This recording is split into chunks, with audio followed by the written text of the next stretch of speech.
Olá, gente! Então, hein? El Salvador lucra 40% com investimento em Bitcoin, mas presidente diz que não irá vender. Quer dizer, então ele adotou a política que a grande maioria das pessoas que investem em Bitcoin adotam, né? Que é o hold, né? Segurar a moeda até a moeda realmente ter um valor, uma valorização muito acentuada, né? A ponto de que chega um ponto que realmente a pessoa, olha, lucrei muito, aí não vou ter mais, né? Ou fazer algumas trocas, né, para, enfim, fazer alguns outros investimentos, né? Mas no caso, realmente o Bitcoin ela funciona como uma reserva de valor, né? Tipo um ouro, né? Então você vender, no caso, não seria muito bom, né? Porque, enfim, né? Pode ser que o Bitcoin se valorize ainda mais, né? Teve uma leve correção na quinta-feira, né, no momento em que estou gravando esse vídeo, perto do que foi ontem, né? Ontem foi um estouro, né? Chegou a 63 mil dólares, né? Com a Coinbase não tancando, né, a subida do Bitcoin, né? Mas enfim. A estimativa é que El Salvador possua hoje 2.848 bitcoins, cerca de 173 milhões de dólares nos preços atuais. Então, 173 milhões de dólares, né? Não é muita coisa realmente, mas já é um investimento que eles devem ter lucrado bastante, né? E é aquilo, para um país pequeno como é o Salvador, né? O Salvador é um país minúsculo, isso aí é bastante coisa, viu? Tem que ver a proporção ali do PIB deles, né? Em relação a esse investimento que eles fizeram. Pode ser que, a depender do PIB que tem El Salvador, isso aí tenha sido um lucro bem grande, né? Apesar de aos olhos da economia brasileira isso não seja nada muito, né, de valor significativo, de fato, cara, é uma valorização muito grande, né? E é aquilo, né? Esse presidente, ele é muito criticado aí por setores liberais, né? Enfim, mas ele é um presidente libertário nesse aspecto, né? Ele é antissistema, ele é a favor do povo de fato, né?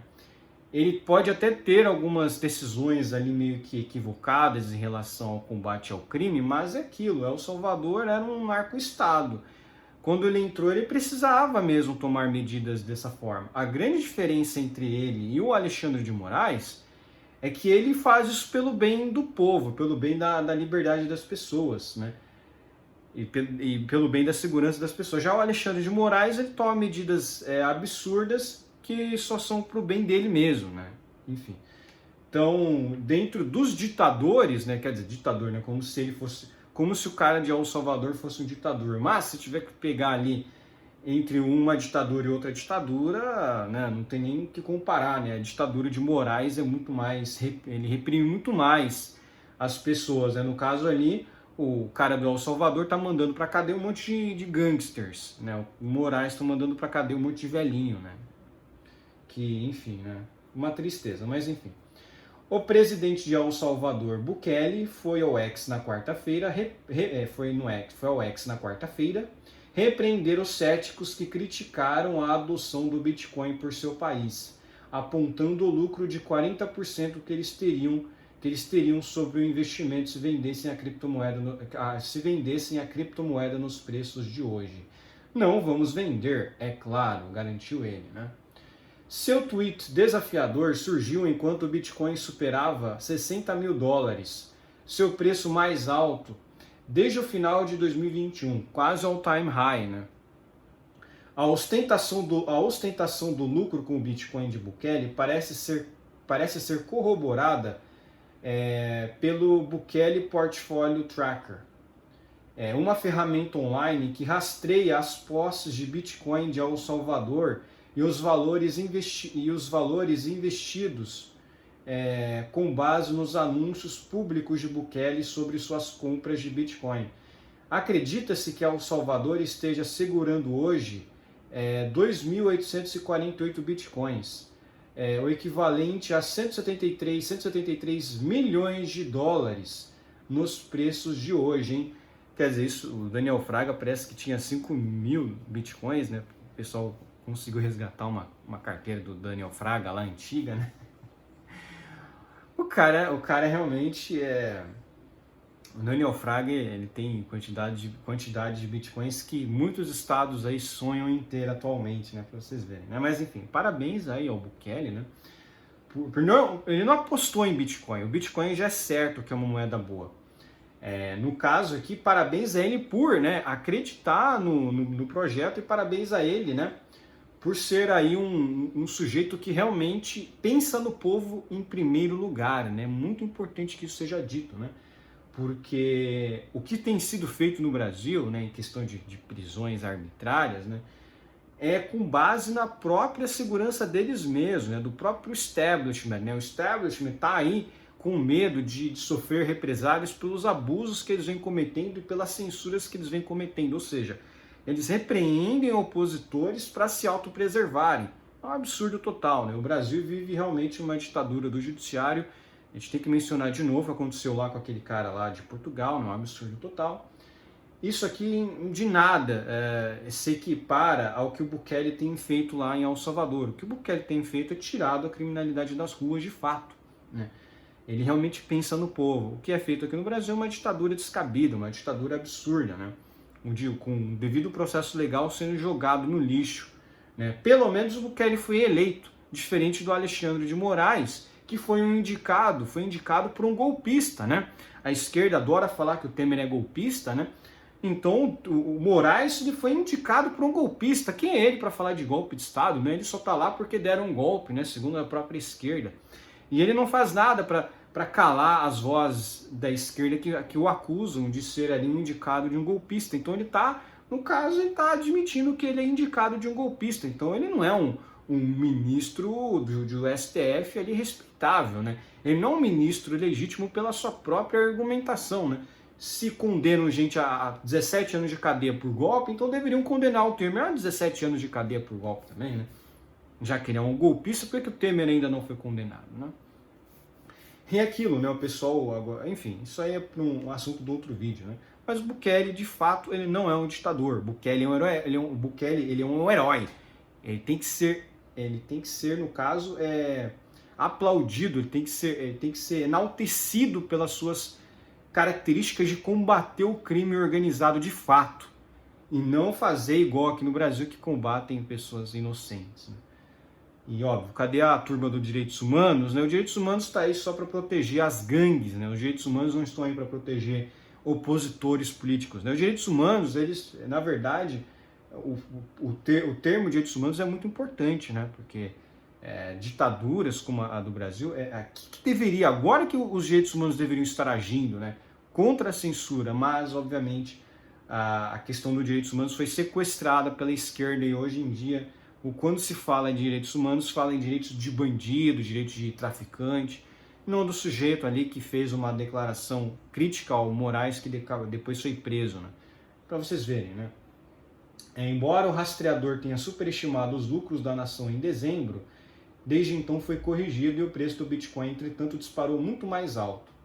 Quando o preço de mercado do Bitcoin estava baixo, escreveram literalmente milhares de artigos sobre nossas supostas perdas, escreveu Bukele, referindo-se a artigos negativos escritos por veículos financeiros mainstream durante o mercado de baixa do Bitcoin em 2022.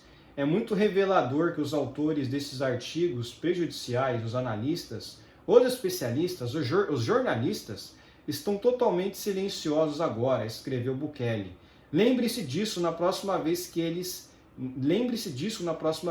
espalharem mentiras novamente sobre El Salvador. Muito bom, isso aí mesmo, Bukele. Espanque aí argumentativamente os grandes globalistas, né, o grande poder internacional, né? Bukele também ele fez uma crítica muito dura ao George Soros, né, falando que o George Soros não foi eleito a nada, né, e que ainda assim controla grande parte do mundo, né, com suas políticas, né, de infiltração no Estado, né? Então, né, o cara basicamente controla tudo, nunca ganhou nenhuma eleição, né? E a esquerda, obviamente, ama o George Soros, né? A mesma esquerda que diz ser tão contra o capitalismo e a acumulação de riquezas, eles celebram, né, o George Soros, né, que é um grande globalista, né, um grande manipulador aí de informações. Ele Ele inclusive é do mercado financeiro, né? Ele cria bolhas aí, destrói países, né? Não, mas ele é o grande herói, ele é o grande herói. Então é isso aí, o grande herói de fato é o Nayib Bukele, né? Ele inclusive é muito mais herói do que o Bolsonaro, o Trump, qualquer outro ali, né? Porque ele realmente conseguiu mudar o sistema todo de El Salvador. E por isso que a esquerda está em desespero, porque ele fez o que o Bolsonaro deveria ter feito no Brasil. O Bolsonaro não deveria ter recuado frente ao STF. Quando ele estava no pico de sua popularidade, é ali que ele deveria ter apoiado a CPI da Lava Toga, deveria ter apoiado mais ataques realmente relevantes ao STF e mudado o curso do país, né? Porque se ele tivesse botado uns 3, 4, 5 ministros ali no STF, acabou. O Lula nunca teria conseguido voltar, porque segundo o próprio Gilmar Mendes, o Lula só voltou por conta do STF, né? É evidente isso, né? Mas o Bukele fez o que deveria ter sido feito, né? Isso aí tem que ficar aí para os futuros, né? Para os futuros candidatos aí de vários outros países, não só do Brasil. Eles têm que ficar de olho como é que você ganha do sistema, como é que você combate o sistema. Faça o que o Bukele fez em El Salvador. O sistema ele é podre, ele é duro, mas tem como ser combatido. Estudem o que o Bukele fez, as coisas que o Bukele fez. O Bolsonaro ficou um ano inteiro querendo aprovar aquela porcaria daquela reforma da Previdência. Em vez disso, ele deveria ter tentado aprovar outras medidas, como fortalecimento da liberdade de expressão, né, tirado a justiça eleitoral das eleições, né, tornado as eleições algo menos judicial, né, porque realmente é um absurdo. Nos Estados Unidos, por exemplo, não existe justiça eleitoral. Ele podia ter usado isso como argumento. Não, nos Estados Unidos não tem justiça eleitoral. E além disso, a justiça eleitoral ainda é um grande, né, um grande peso, né, para o brasileiro pagar, né? Porque quem paga por esse sistema todo é o pagador de imposto.